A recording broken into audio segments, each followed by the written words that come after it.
박청석에는 평소 의정 활동에 많은 관심을 가지고 의회를 성원해 주시는 신동 주민님들께서 방청을 오셨습니다. 의원 모두를 대표해서 진심으로 환영과 감사의 말씀을 드립니다.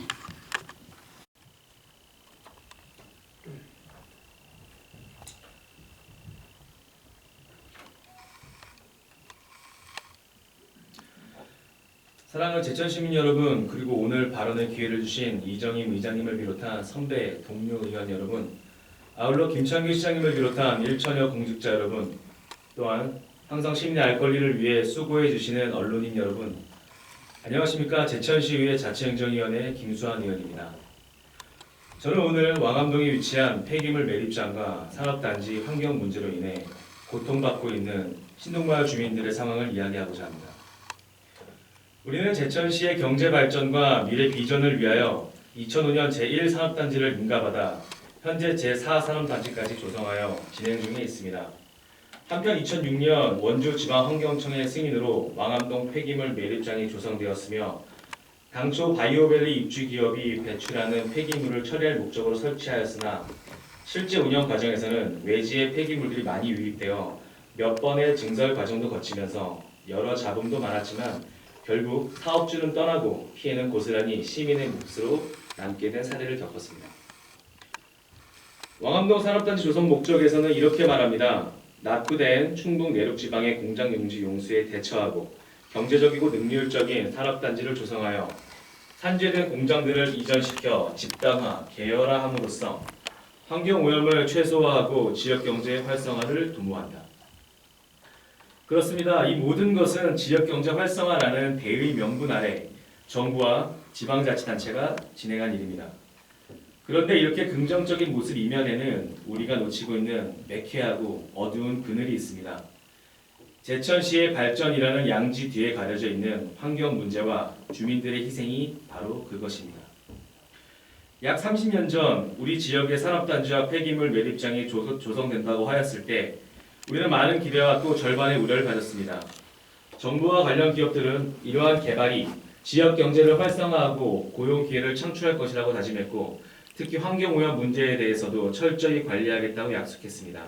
그래서 시민들은 믿었습니다. 시간이 흘러 돌아보니 경제적인 이득은 분명히 있었습니다. 그러나 환경오염 문제는 여전히 우리 곁에 남아있는 마치 그림자처럼 따라다니는 문제로 남아있는 것이 오늘날 현실입니다.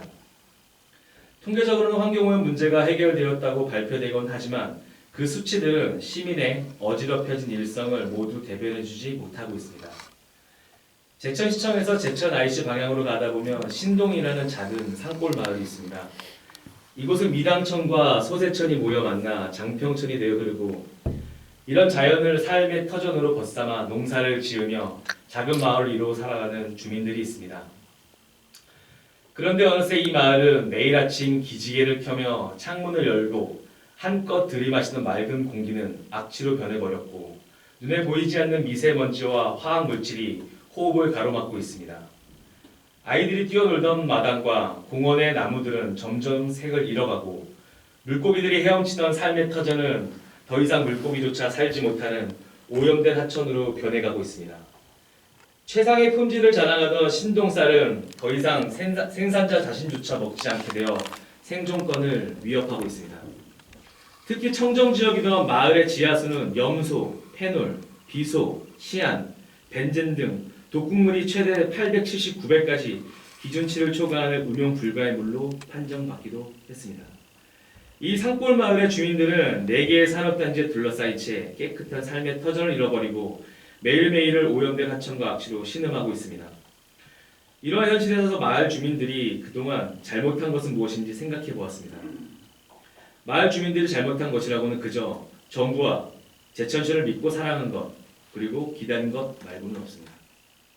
하천과 지하수와 마을이 20여 년 동안 천천히 죽어가더라도 그저 기다리라는 말을 굳게 믿고 기다린 것 말고는 없습니다. 우리 지역의 산업단지가 계획되기 시작한 1994년부터 오늘날까지 주민들은 무려 30년을 기다렸습니다. 환경오염 문제가 말끔히 해결되기를 우리들의 일상이 다시 한번 깨끗해지기를 기대하면서 말입니다. 현대의 환경오염 문제는 우리가 일상에서 직관적으로 인지하기 어려운 다양하고 복잡한 현상들의 상호작용으로 인해 발생합니다. 특히 오염의 원인이 되는 물질들은 대부분 장기간에 걸쳐 점진적으로 배출되며 이는 단일 사건이나 명확한 원인에 의해 발생하는 사건이 아닌 지속적이고 누적적인 과정을 통해 환경에 영향을 미치기 때문에 환경오염의 실질적인 원인을 파악하고 대응하기 위해서는 종합적이고 체계적인 접근이 필요합니다. 환경은 단순히 데이터와 통계만으로 해석될 수 있는 대상이 아니라 숫자로 표현되지 않는 생태계의 변화, 생물 다양성의 손실, 그리고 우리 주민들의 삶의 질에 미치는 영향까지 고려하여 그에 따른 종합적인 대책을 마련하는 것이 필요합니다.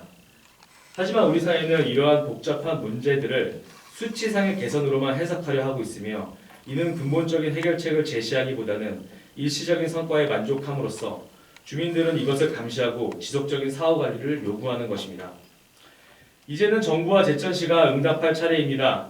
정부와 제천시를 믿고 30년간 기다려주신 시민들과 지속적으로 소통하고 협력하여 생활 안전을 위한 대체 지역 탐색 및 이주 지원, 주민 건강 지원, 환경 개선 기금 조성, 엄격한 환경관리 모니터링 체계 구축, 정기적인 현황 점검 등 더욱 세심하고 적극적인 행정을 펼쳐야 할 때입니다.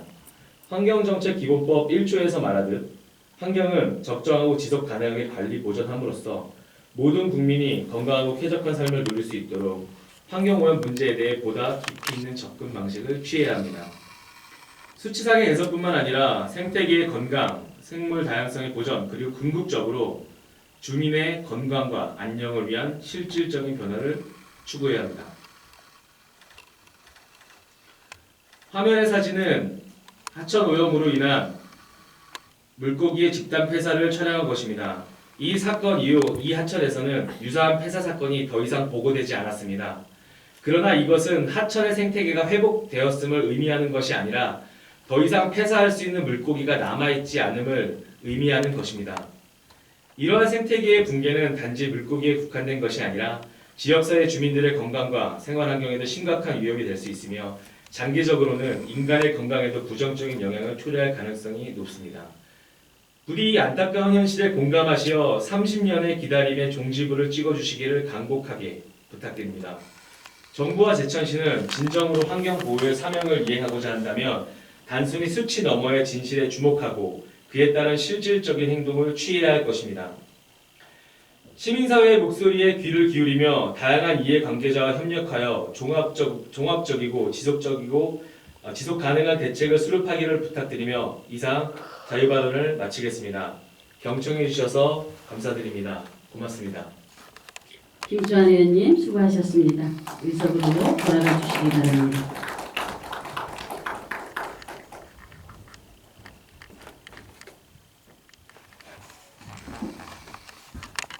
예, 수고하셨다는 말씀을 드리고 싶습니다. 또한 근본 회기에서 처리된 추가 경정 예산안은 민생을 최우선으로 하여 사업의 시급성과 적절성 등을 면밀히 검토하고 심사한 내용이므로 예산에